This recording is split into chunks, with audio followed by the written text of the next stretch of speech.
This is Coffee with Holistic Dog Professionals. Learn from Roman and David how to become your dog's best friend.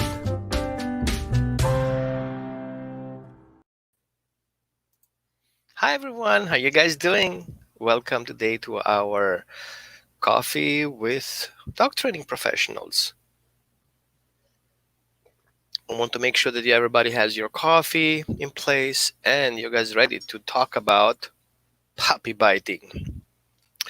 I know everybody talks about that, but even though everybody talks about puppy biting and there are books out there and posts and videos, we still have a lot of puppy biting going on. Why is this happening? So today we're going to discuss several reasons. We're going to talk about why puppy bite. Then we're going to look into the natural behaviors of puppy biting. And then, I might fix my light here a little bit. And then we're going to discuss about how to address that without actually causing additional trauma. Okay? And by saying trauma, I'm not meaning that you're going to punish your dog or hurt your dog, obviously not. But certain behaviors have long-term effects. So if we try to address puppy biting for certain dogs, we take away certain experiences on dogs. Speaking of chewing, my dogs are chewing right now. And making sure that those puppies don't have long-term side effects of our way to address puppy biting. Good. So, of course, this kind of important stuff has always a little bit of a hiccups. So today, my colleague and co-host David will attend us very soon because there was an additional delay on his traveling. So be patient. However, we're going to start because I don't want you to wait longer about that. So let's talk about what's going on at the first time. What's going on with puppy biting? We see that the first thing we're going to see is the reasons why we want to talk about those puppy bitings and how to avoid them. Okay, that comes next. Before that, we're going to go through a certain process and discuss things. So meanwhile, you guys can ask questions. Post your question, show me your experience with puppy biting, tell me that you have a puppy or you live in a certain area. I would look forward to hear from you guys. So first of all, we want to discuss why puppies bite. So what do you think? What do you think puppies are biting and why would they do that? I know most of you would say, well, it's a natural thing. Puppies going through puppy stages. Yeah, I agree with that. But there are other reasons for that. Can you guys mention some? I'm open to discussion here. We're going to go through this process. I just want to win some time waiting for our co-host to join. So the first thing I would like, here we go, David. Yay! Hey, how's it going, man? Good. Welcome back. I was worried you're going to be late and then I will have the puppies bite you for that. Oh, I know. It wouldn't be the first time. Right? So, oops. I have to fix my stuff here. Everything is kind of falling apart. There you go. So, of course, you are aware of that. And I like your shirt. Let me show you a little bit. What is on your shirt? Oh, this is Arizona Dog Smart Academy. It's a dog training facility in Paradise Valley, Arizona Dog Sports. Oh, cool. I like the shirt. I like the blue stuff anyway. So, thank you. Few things that I would like to talk about today, and of course, you have also experience on that. We would like to talk about why puppy are biting. So, what do you think? What's going on with those puppies? Oh, well, when they're teething, it feels good. They're trying to work their puppy teeth out of their gums. It's kind of irritating. So when they put their teeth on things, it's kind of a soothing kind of, self-soothing behavior. It's also a form of communication. It's trying to incite play with their litter mates, trying to get their humans to interact with them. And it could be just, boredom, something to do because they got nothing else to do. So when we look at puppies, when they play with litters, as you mentioned before, as part of communications, we have to see that the dogs do things with their mouth, right? Mhm. Like we do with our hands. Like my Yes. question would be, why do babies touch things with their hands? And we like, duh, what else do you touch it with, right? And so Right. they experience their environment and their friends and their, sorry, their litter mates at that point in the beginning. They learn interacting with those bitey hands. They Right. interact with each other. They start creating these social um, relationships with each other. They, from day one in their social environment, they learn how to interact with their environment. Like, who am I? Well, I am a predator. What do predators do? They hunt. What do they hunt? Prey. How do we interact with prey? Well, we have to use our mouth. Yay! Let's use our mouth, right? And then this way, these puppies with each other, they have these interactive games of I hunt you and you hunt me. Mhm. And if you hurt me, I'm gonna let you know. But then you know how much it hurts, so you can adjust and learn how much do I squeeze that egg before I break it? Right. How do I lift my coffee mug, by the way? I had to go with water. It's 120 degrees here. Oh man, yeah. We should ice coffee. And so Right. we see that children with their hands, they learn how to do things. They can touch their hair, they can touch their legs, they can touch toys. Our hands are so sensitive from a motoric perspective. And speaking as an Mhm. engineer here, we see how many motoric skills we need to move things around without breaking them. Yeah, it's amazing. Coordinating our mind, like our mind thinks and our hand will do it. That's a lot of education behind that. A lot of Absolutely. communication skills, inter-systems communications. Like many people who have been through temporary paralysis understand what it means to not being able to move your hands with your thoughts. Okay, that's a big thing. Terrifying. And we see that those dogs, they do everything with their mouth. They survive with their mouth. It's a main tool. They need to know how those tools have to be navigated. And then we have those sensors like we have in our fingertips. How do we sense that something is hard and how do we sense something is soft? Mhm. Right? How do we touch it?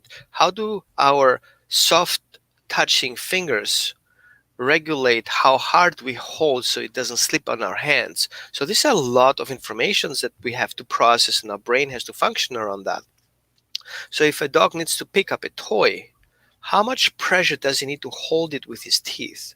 If he's chewing on his brother's ear, how much pressure does he needs? Make sense? And I feel Sure. I totally agree with you.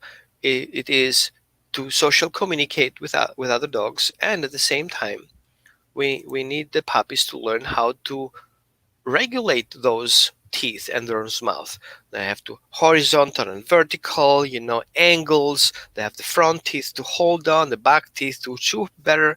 And Mhm. while they're learning about that, there's always a feedback coming in. And you work with a lot of puppies. So how do you see puppies giving other puppies feedback about what's happening? And how do puppies get feedback from their parents? Usually it's vocalization. The dogs will either yelp if the other dog is being too hard or rough with them. Sometimes they'll low growl, to get some distance between them and the other dog. And then, with humans, they'll do the same thing. They'll, ow, or they'll yell or something like that if the puppy hurts them. That's actually, I've had three back-to-back sessions with that exact issue. Mhm. Mouthing, play mouthing that turns into biting to control and assert themselves, like to try to get the human to play with them. They'll start, nipping them, Right. to get a rise out of them.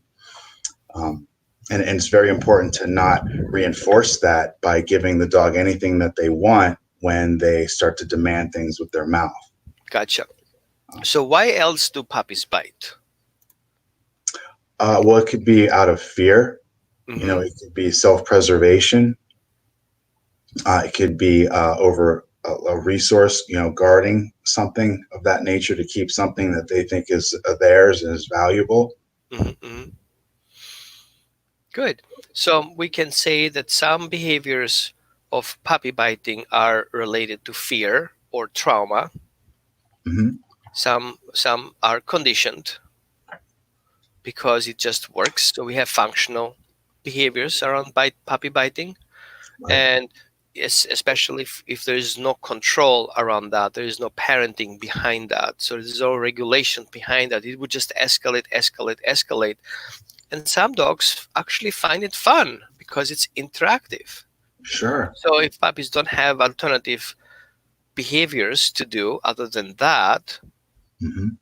well, let's do that then, and then we get Right. stuck with it, right? That's the Um, game. right. Now, how is it coming in with life stages and puppies? Do we have specific time periods where puppies are more likely to bite? Oh, most definitely. That's the early, you know, the critical period of development, I would think, because that's when they're nursing. So it's that, you know, they're always looking for the mom's nipple, and then that Hmm. can transfer over to when they're being held by a person, whether it's on their fingers or, you know, I've even had dogs bite my chest, you know, looking for their mom kind of thing. And you don't look Um, like a dog, mom. I know, right? They're looking for anything warm that's gonna feed them, Right, you right. know. But yeah, and then it kind of transfers over into play and boredom and, you know, self-preservation. Good. So we have one thing that I saw very often is that people forget how many times puppies need to eat. And then puppies are hungry. And what do puppies do when they're hungry? They look for the nipples. And if they're old enough, then they look for food. And Hmm. well, when do they find food? They don't have that knowledge how to find food because there was nobody there to explain them how to find food. So they're going to chew whatever is in front of them because they know from their, you know, little common memory they have that you just go forward until you find food. And Right. that means that they will just chew whatever is in front of them. And since they have built very early their secure attachment relationship, they're going after the one they trust. And since the one they trust is supposed to give them food, they let them know that they need food by chewing on them. Let them know, I'm looking for that food. And what do we do? Oh, she's a cute puppy. We give them our mouth accordingly because the puppy doesn't have the logic. Hmm. Okay, the puppy sees our hands as extension of their mouth. It's kind of like that's what we do. We pet the dog at the same time the puppy perceives that as we mouth the dog, even if we don't use our mouth. But Sure. again, the dog doesn't have that logic to consider, well, these are his hands. He doesn't have that thought that it is Mhm. not something that he is what he does. And so we see that lack of nutrients lead to excessive puppy biting. So Mm. always Interesting. come to the question when people tell me my puppy is biting, especially when I do the online sessions. I said, how many times do you feed your puppy? Oh, well, 2 times a day. Wow, really? How about 3 times a day? How old is your puppy? Oh, my puppy is just 12 weeks. Well, how about you double that? How about you go to 4 times a day feeding? And like, why that? Well, the puppy has a small belly and it Mhm. gets hungry quickly. The digestive system doesn't work like that, and they're constantly hungry because they're constantly grazing. So if you don't give this consistent feeding time, they're going back to finding food to snap and bite on, Mhm. which leads back to the puppy biting. Sure.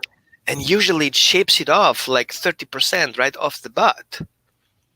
And Interesting. then we have also the factor that nutrients are a big factor.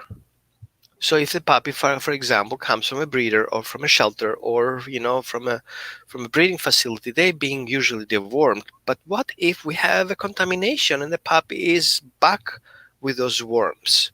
And even though you're feeding your puppy 4 times a day, your puppy doesn't get enough nutrients in the system, which leads him back to his belly telling him, eat, eat, bite, bite. And then we have this vicious circle. You eat more and the puppy doesn't get food enough.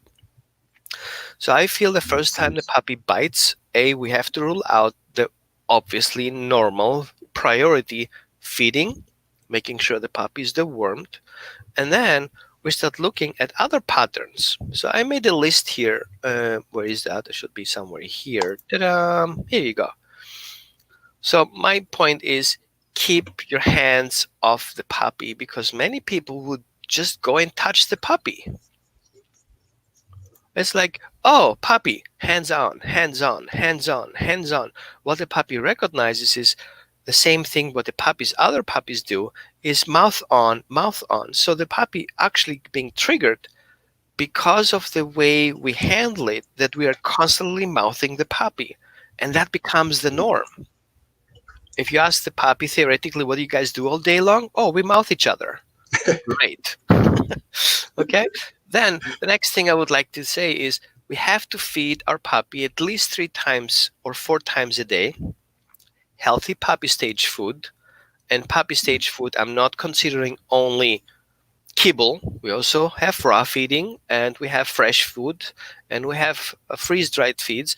Whatever you can afford, the highest quality source of nutrients is where you have to get to. And I know some people have hard time, especially this period of time, to get those healthy nutrients, but we have to look for as much quality as we can afford, right? And you're going to save a lot of money in the future if you invest in dog food, in healthy dog food. Now, how do you think about puppy rest time? How do you think puppy should rest?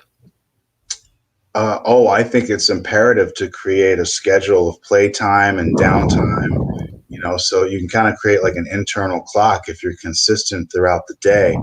Our routine is, we get up in the morning, we go outside to potty, and then we play for a little bit, and we come back to eat, and then we go back outside to play, and then we go back inside for rest, and then we repeat. And that's pretty much the day for, like the board and train and daycare dogs. So they just they know what's coming next. We're very clear on when playtime is and when it's time to be calm and relaxed. Because sometimes, people will play with their dogs in the house, which I get because it's so hot. But then the dog can become confused to where now the couch and the furniture are like agility equipment, and they're running all over, going crazy. And the owners are having a hard time managing that. So if we don't address the puppy's needs, we're going to end up into puppy biting. Yes, out of frustration. Puppy biting because I'm hungry, puppy biting because I'm overwhelmed, puppy biting because I haven't had rest enough. And just like small kids, when you put them in the crib and they start crying and crying and crying, and they're too stressed to sleep. And they are too tired to sleep. And so we have to create that safe environment for them to physically calm down. I see most people, and I'm sure you can confirm when you do the home visits, that people have the puppies on site all the time. The puppy's in the kitchen, in the main access area, where everybody's moving around. And how would the puppy rest? How do we teach the puppy that the rest time is being disconnected from everything? Just calm down, dude. I create a quiet environment, whether it's putting a blanket over the crate to block off the visual and the sound as much as possible, or, play some nice relaxing music, or, these, white noise or ocean waves, things like that, just to create like a relaxing mood for the dog. And that helps tremendously, cutting off all that stimulation. So let's talk about a little bit before we fall on. How do you correct the puppy for doing so? Like the puppy is really annoying, and you tried everything that that you read on the internet, and you read people and Facebook posts and books and websites. And you're like, this damn thing will not stop freaking biting me. What can you do to stop that? Like, is there a quick fix? No, you don't want to do anything that's going to be aversive or startling or Definitely not painful to the puppy, but they have to understand that that is an unwanted behavior. So I like to go all the way back to kindergarten and assess first, what am I doing that could be inadvertently causing this behavior? And number one is people make the mistake of playing with their dog in a mouthing way. They wrestle and then they encourage the dog to bite, and then they're doing that with their hands. They're inadvertently teaching dogs that, hands are play toys. So we have to first assess what the humans are doing. But my go-to behaviors are the walk and toss to feed. So I get a handful of kibble, and anytime the dog looks at me, I throw a little piece of kibble away from me, and then we just start walking. And anytime he looks at me, I throw a piece of kibble away. So now the reward is moving away from me, and the dog is going to be thinking about rushing up into my personal space, but actually going to get the treat behind him. So now I'm much less reinforcing as far as getting into my personal space, and giving me personal space is what's getting him his reward. I also start hand feeding with both hands, doing hand targeting, and then eventually just walking and feeding by hand. You have to change the association of what hands mean. That's a good start. If we look from a puppy's perspective, in order to recognize that the puppy is hurting you, what emotions do we need here? Oh, well, if it hurts, then I'm going to play it up and act like it hurts even more. Right, but the puppy has to have empathy. He needs to recognize that what he does to you has an effect, and that effect has an effect on the puppy in return. So I feel before we go into the correction part, or the punishment part, or the reprimanding, or the how do we call that too? Discipline. Consequence and discipline. People have this mild idea that consequence or has to be a punishment, positive punishment.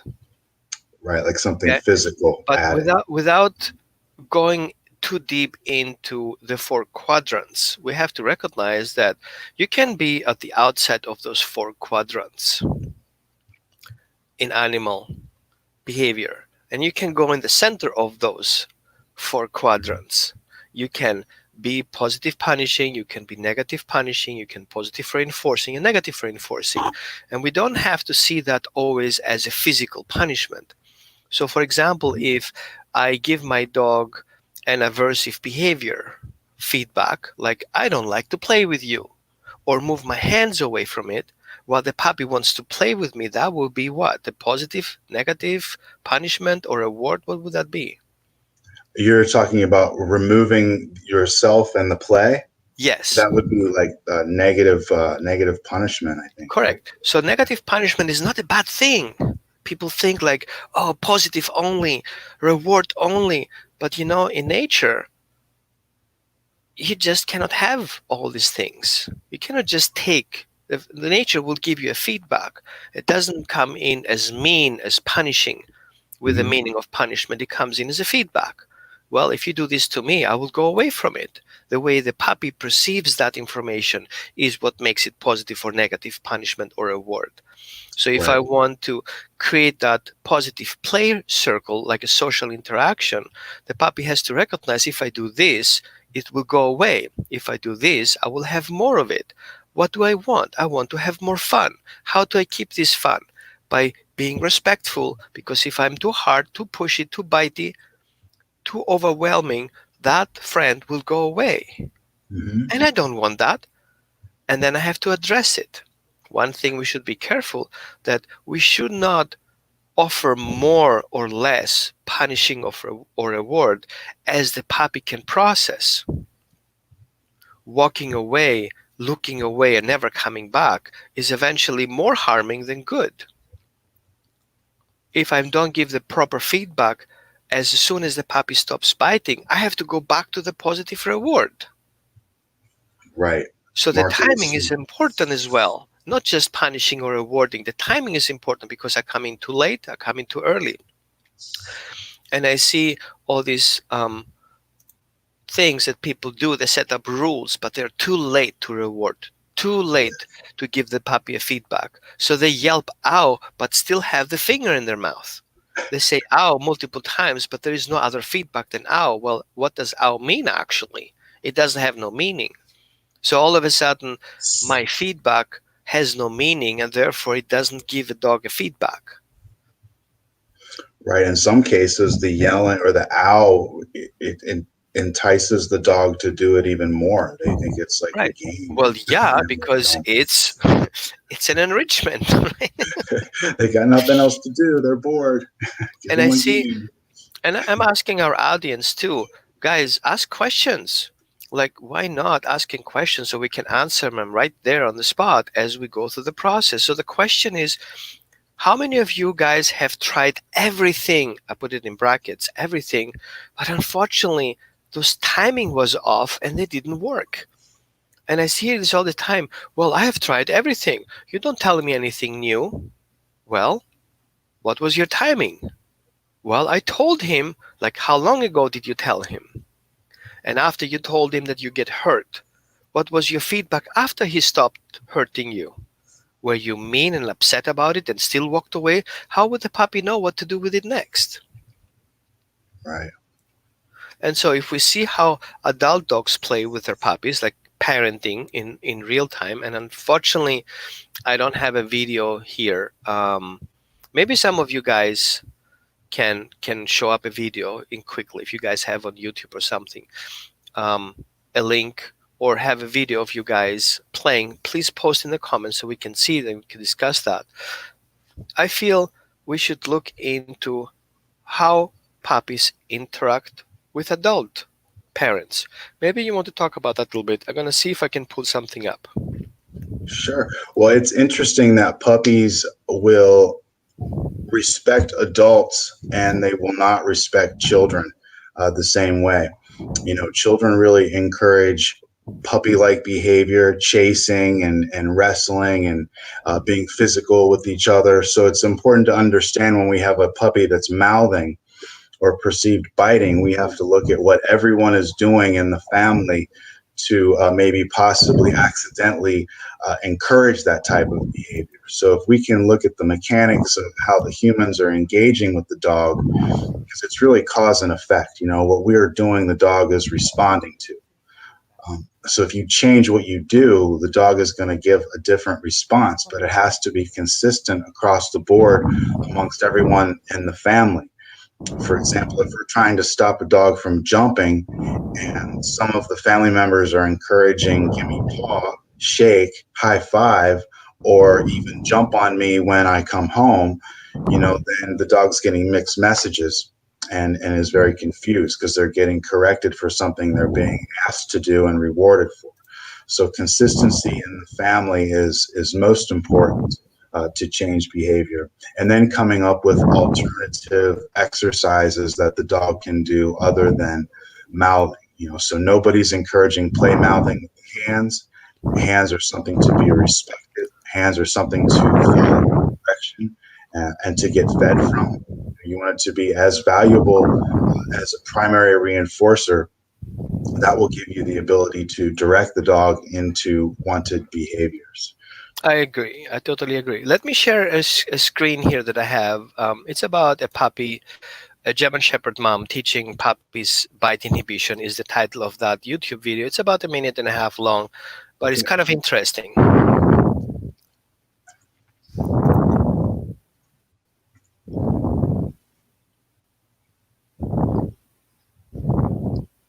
So we see the other puppies are sleeping here next to the baby, of course, because that's what we do. I'm not saying anything. And so the puppy starts being active. And so we see already here that the female dog moves already the head away as the puppy approaches the face.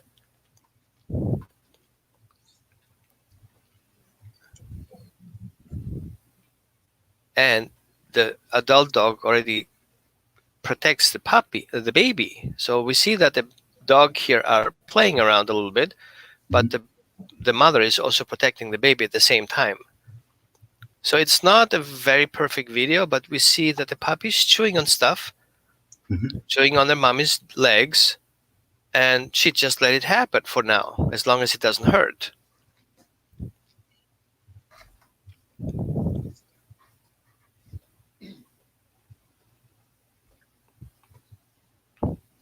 So we see the puppy parent, just let things happen so far, as long as it doesn't escalate to the next level. And I'm gonna look for a video that is more intense for that, so we can see a little bit more action.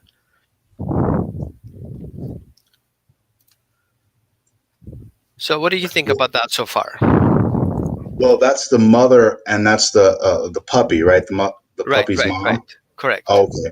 Well, that I think is she's going to be a lot more tolerant with her own her own puppies than she would, say, a dog at the dog park, or maybe even another dog that she lives with. That would be kind of a different context. Moms are going to be much more tolerant with their own. I would be interested to see how she would communicate with, maybe like an adolescent dog that she's not related to. Well, let's see another situation where, again, a female parent plays with a puppy that's a little bit more feisty about stuff. Can you hear the sound? No. Okay, let me fix that for you quickly. Sorry for that. I'm not 100% quickly on doing stuff right here. Here we go.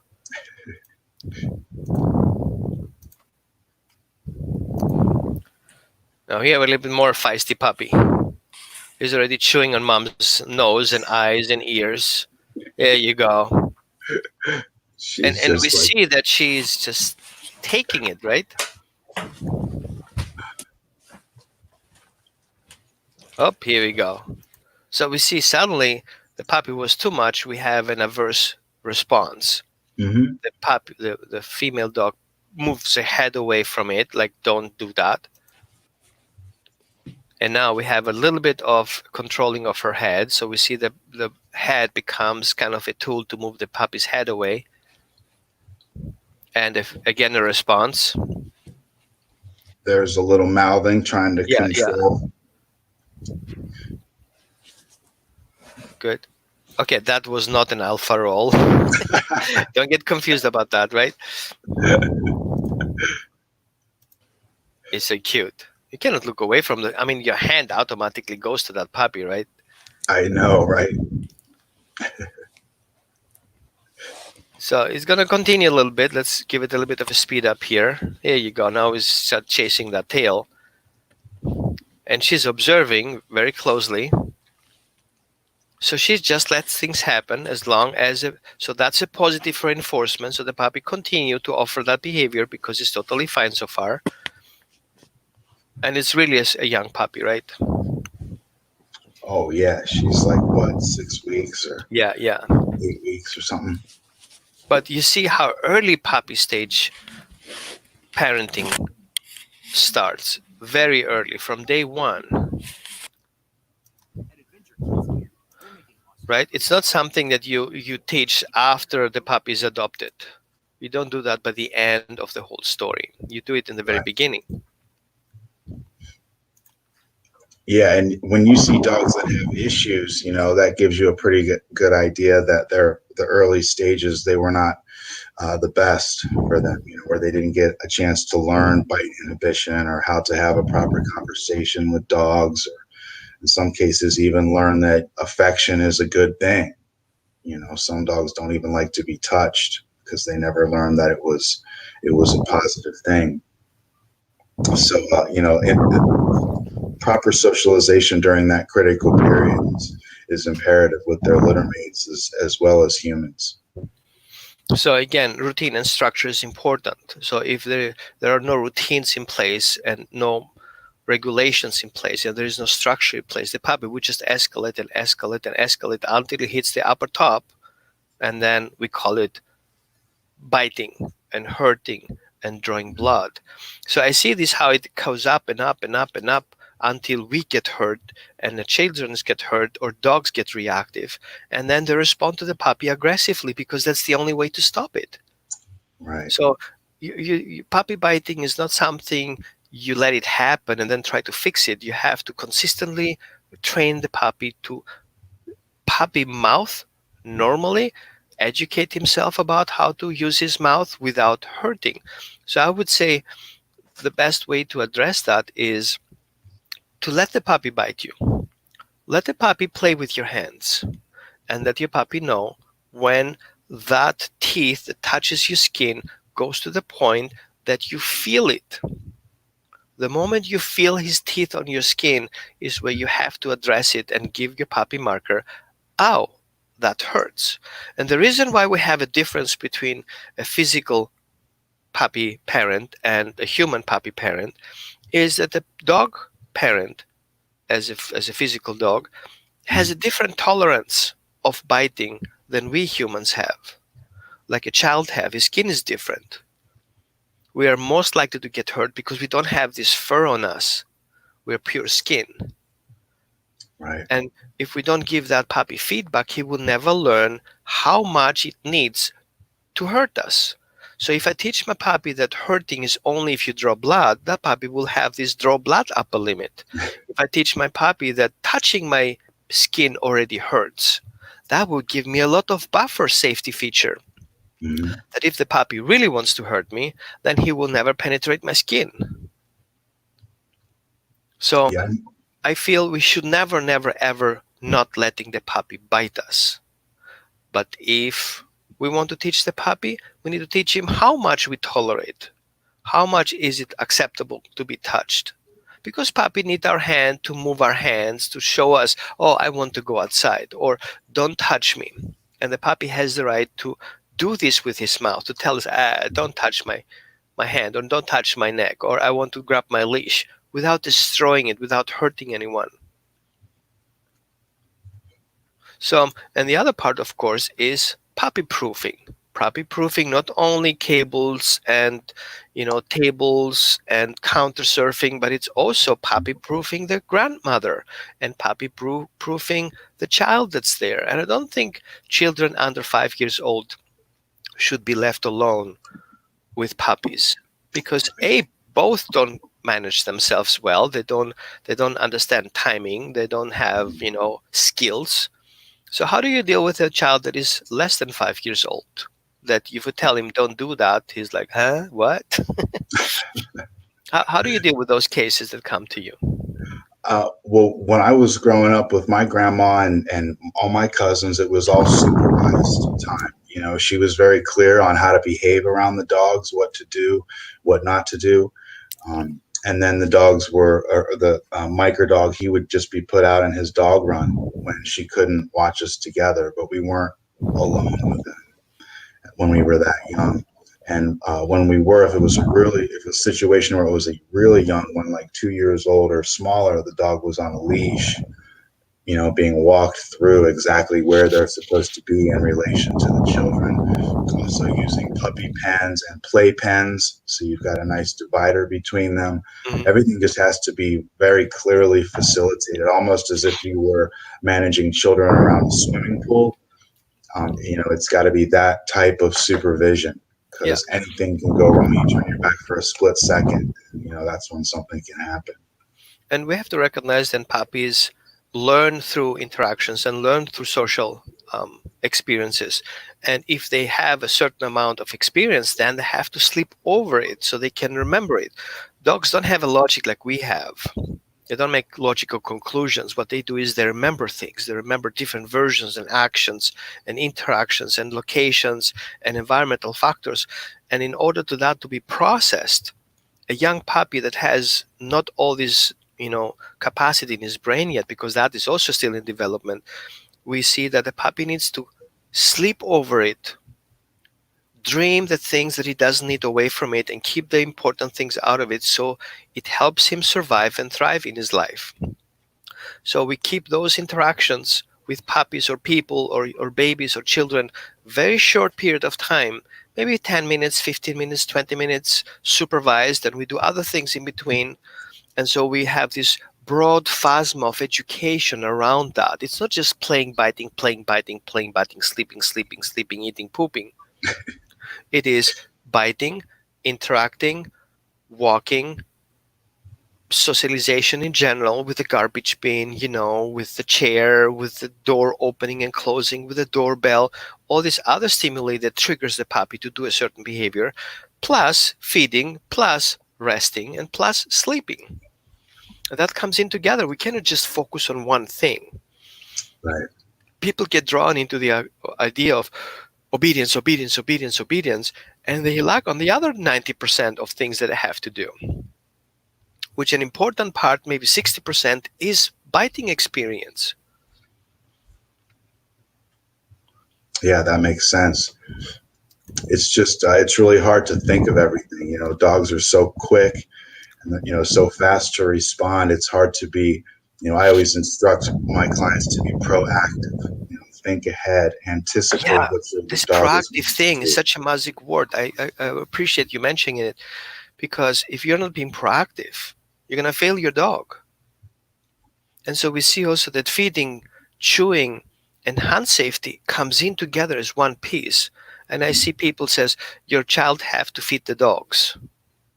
Okay, I agree with that. But how about excitement control while you're feeding your dog? Excitement is a big part of it. Let me show you a little bit how a colleague, he's a trainer and he's a breeder in Austria. And I like his videos because they're literally natural. However, we want to make one clarification, that not all dog parents are educated dog parents. We see all these videos being posted, oh, this is what dogs do to puppies. And if you look deeper into that, we says, wait a minute, this dog doesn't behave like a normal parent because he never had parenting skills. So parenting skills are not coming in as a heritage. They are not inherited. Right. These are experiences. So if a puppy hasn't seen his mother parenting the puppy, and a younger dog hasn't seen a mother parenting the second generation dog, that dog will never learn how to parent. It always works with instincts, but those instincts are not inherited. How to manage a puppy, only what to do when the puppy whines. So that is being reactive. If the puppy is not going to the nipples, milk is not being produced. It's there, but it's not being recreated. It's getting stuck. And let's look at that video a little bit, because it's kind of a cool video. I like it. Okay. It says a lot. And let me know if you want me to interrupt it. All right. Up. Hold on. Stop the wagon. I forgot the sound, because it's interesting, because it's full of sounds. So if anybody has dogs in the background, just make sure your dogs don't go nuts with that one. Okay, here we go. Jetzt könnt ihr sehen, wie eine Mami ihre Welpen berührt. So I'm translating here now. We're going to see soon as the female mom works with her puppies when they're time to feed. You see all this avoidance behavior here. Growling, barking. Oh, wow. Yikes. Yeah, that's not good. They're probably hurting her. Right?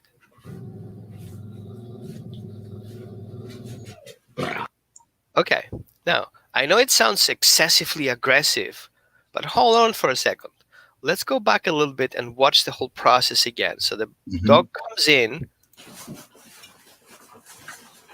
Now, all the puppies go nuts about that. So the dog hasn't even settled in yet. Yeah. Okay? And this person really lets the dog do his job.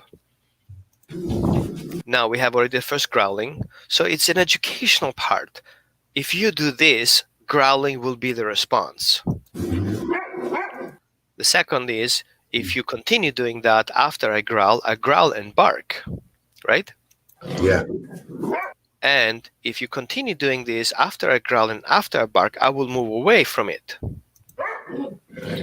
And then I'm going to turn against you if you continue doing what you do. And we see all these dogs suddenly get a negative punishment, because right now their food source is gone because they haven't continued doing what they do. So they're consciously starting being aware of themselves. I do what I do, and suddenly she walks away. Obviously, that doesn't work. And we already have several dogs start doing things. So the dog here at the very lower corner is already backing away from it. Mm-hmm. Response: barking, growling, showing teeth, walk away from it. The other dogs are basically already turning away from their mother and getting the clear message: oh man, the way I feel right now is not what mom feels good about it. I better back away from it.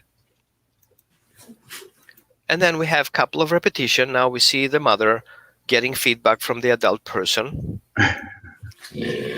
And the adult person obviously agrees with that. Keep doing what you do. You do just right because I'm recording it.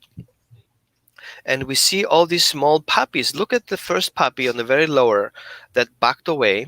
He still stays put in the position, and this mom is still addressing that particular puppy, and that puppy already does lip licking and closing his eyes and his ears down and an averse position, an avoidant position, right?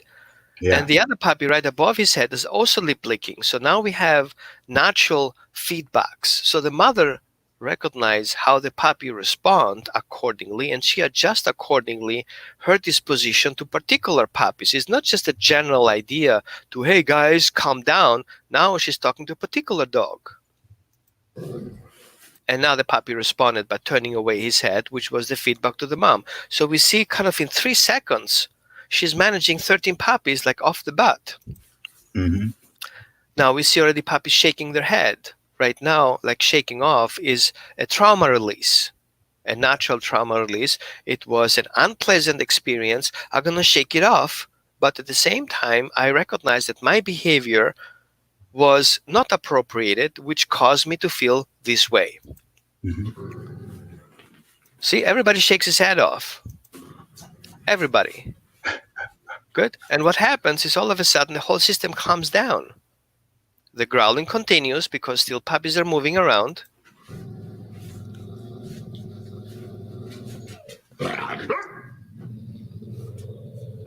At no point that dog touched the puppy. It was just growling. It was just teeth baring and just head control, right? Mm-hmm. And all the puppies calm down, except of one. There's always that one. And now, all of a sudden, in less than 7 seconds, the whole thing calms down. What's the message here? Oh, mom is aggressive. We should remove mom from the puppies because mom will kill them. No, that's dog parenting. But it's not how people should do that because we are not the parents yet. This has to be done earlier before these dogs come into the placement in the house. So puppy parenting doesn't start in our home. Puppy parenting starts with the female in the den if she's experienced to do that. So it's not just taking a dog, breeding him, making puppies, and then that puppy is safe.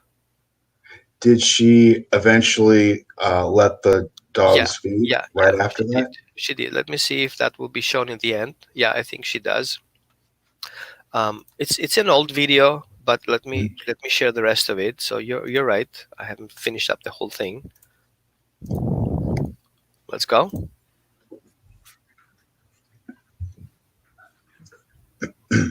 But you see the puppy's already chewing on the chair. And the correction, I'm hungry, right? I need to eat something. Right.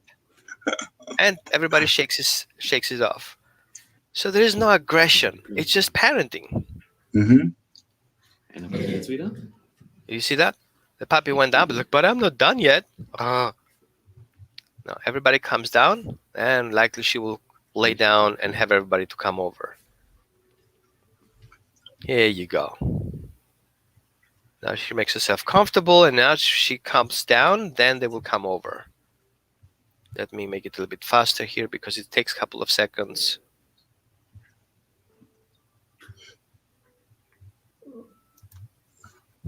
Oops. Let's go a little bit further back.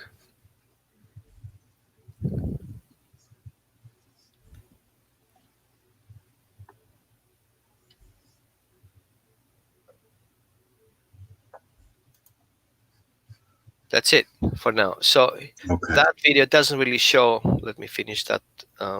Stop share screening. Here we go. But my conclusion will be, as soon as she lays down, that will trigger the other dogs to come over Calmly. and fed. I lived with a breeder for a couple of years, and I have seen how this is structured. Once the mother comes down, the puppy comes in, and if the mother is not laying down, puppy don't go in, because the mother has to teach them calmness. Mm-hmm. If that calmness is always associated, feeding is always associated with stress, that stress will move on and on and on, and goes into that stress growing up. Interesting.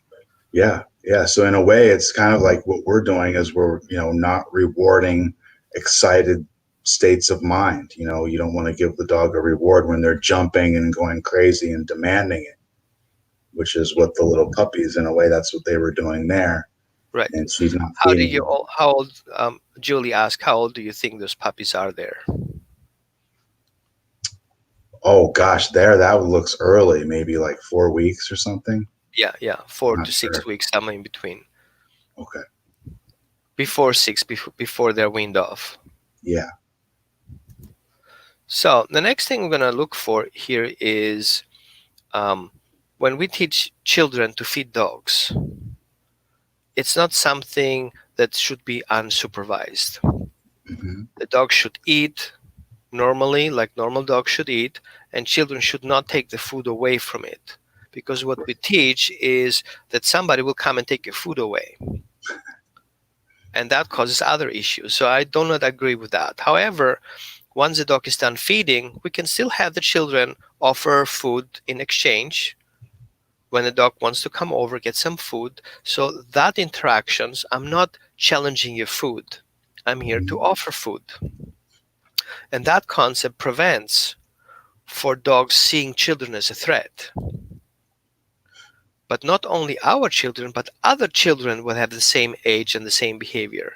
Because maybe the dog gets comfortable with our children because they consider family, but they will not think the same way if the children are out of that family. So in that stage, the dog should have a safe environment around feeding and around mouthing, not being afraid of hands punishing them. I see all these ideas of challenging the puppies, like putting your finger up the thumb or squeezing or biting your ears. Holy crap, like literally abusive behaviors towards the puppy, only showing aggression. Mm-hmm. It may not going back to you who do it because the puppy is afraid of doing that, but he will do it to anybody else because that's what he learns, right? Yeah. And so then we have biting, nibbling, and snapping. What is the difference from your perspective? Oh, biting, nipping, and snapping? Yeah. Well, I think it's the intention of the dog. Like, is this like a playful, is he trying to playfully communicate? Is he more serious, or does he feel threatened? It's more the state of mind, and then obviously the amount of pressure. Is he really trying to cause damage, or is he just trying to get distance between the stimulus? And what about the snapping? Well, I think that's the same thing. That would be more distance, where he's either feeling threatened or guarding. It's not so much a playful engagement or a polite interaction. It's more serious. The dog's state of mind is he either feels threatened in some way, I would think. Yeah, I agree. So what we see also that nibbling is a comforting. Nibbling is a sensation of I care for you. Mm-hmm. We can Like tolerate it, but kind we should be also, we should also come from a perspective, it shouldn't be obsessive. Yes, you can do it a little bit while I'm petting you, but then I stop petting you because it's too much for me. So that feedback, if you do this, I do that. If you do this too long, I will do this as a feedback. It's always important to give this accurate feedback as it happens. Give your feedback. I don't like it. And don't move your hand until the puppy shows any signs of response. If your puppy doesn't back away from you, don't put your hand back in, because the puppy should learn. And we saw that in the video that she stayed still and growled until all the puppies walked away from it. And then she stopped growling. That was an instant response. Whoever is moving, I'm growling towards. whoever is attacking me, I'm walking away from. If everybody is calm, then I calm down and I stop my response. So it's a general perception and then individual perception.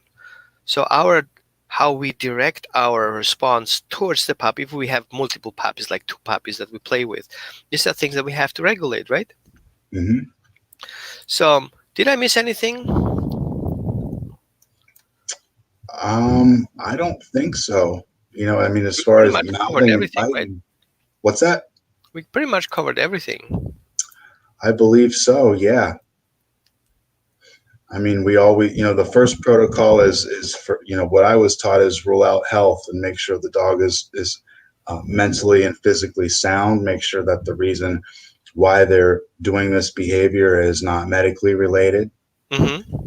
and then take it from there. Make sure that we're teaching the right behaviors, reinforcing the right things, not inadvertently encouraging things that we don't want.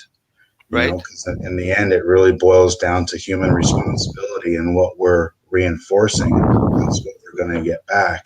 If we look at our mechanics and what we're doing and we change that, the dog's responses should change. And then with puppies, we always want to focus on keeping it positive, not correcting and adding aversives. I went over to a lady yesterday where the dogs were biting, and she was told to rattle cans of pennies and swat them. So now when I reached out to give the dog a treat, the dog's flinching, anticipating that I'm going to swat him. Yeah, So that's it's so very wrong.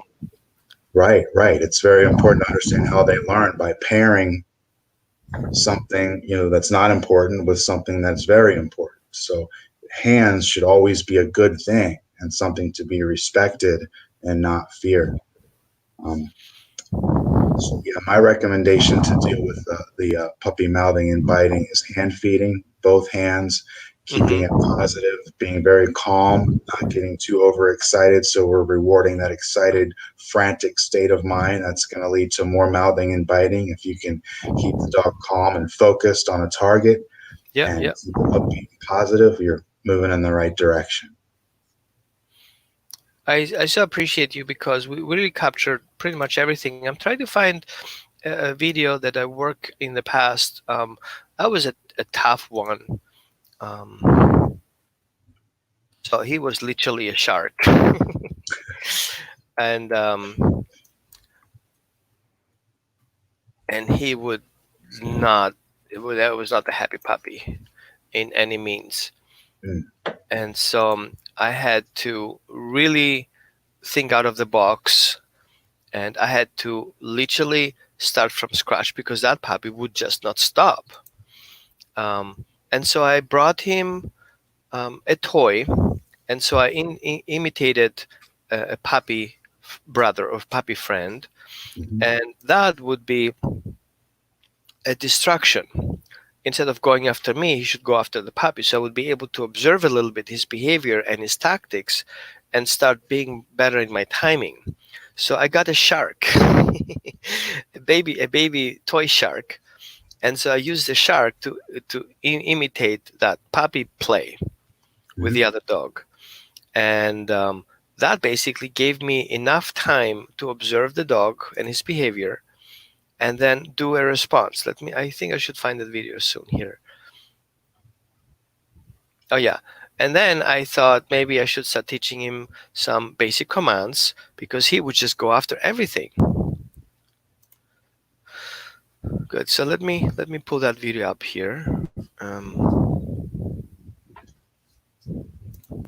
It's just 80 seconds, 8 seconds long, Okay. and I start working on that. Come on. Here you go. How to do that? Great. Many things to do here. Okay, I think I got it. Yay.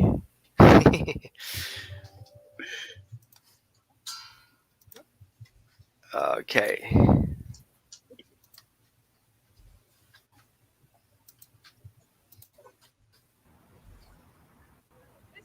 No, that's not what I want.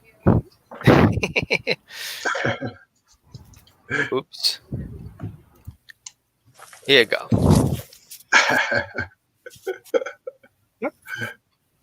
Good. Good sit. So I distracted the puppy first before I rewarded the puppy. Mhm. And the idea was if I would give him something positive or use his name, I would reward his action. So I distracted him, pay attention, ask him to sit, and then rewarded that to get the puppy away from my ankles. The same thing you can do with having a puppy away from your hands. Distract him first, get his attention, have him doing an alternative behavior, reward that behavior, and get your hands away. If you try to pull your hand away while your puppy is biting, then you actually be part of that game, Yeah, he just wants to chase it. right? So we want to make sure that we're not circling the game. We have to get a continuous message that that game doesn't work. Good. Mhm. So does anybody have any questions so far? I know we talked a lot, and we went through a lot of information here. Some people will have a hard time digesting the whole thing. But if you have any questions, ask them here. We're going to check in on you guys, and we talk about that. Anything you want to share while we're closing? Oh, you're asking me? Yeah. Oh, I mean, it's really just reiterating what I was talking about before by reinforcing the right things from the very beginning. You know, you don't want to start off teaching the dog that hands are toys and encouraging mouthing games if you have a dog that has mouthing and biting problems. You know, and then always the best thing you can do is be proactive by understanding the dog, knowing what your dog is going to do, and having a game plan set up in place before you start engaging with the dog. So that way you're going to be prepared. You're going to have go-to behaviors that you can do. The dog is going to have something else that he or she can do other than mouthing and biting and get rewarded for it. So that way we're not creating fear and distrust and anxiety in a young puppy. Awesome. Thank you so much for talking with us today and sharing also your experience. And looking Thank you forward for for the having next me. time, right? Got it, Norman. Thanks a you, lot, sir. guys. Talk to you All right, soon. I'll talk to you soon. Have a good one.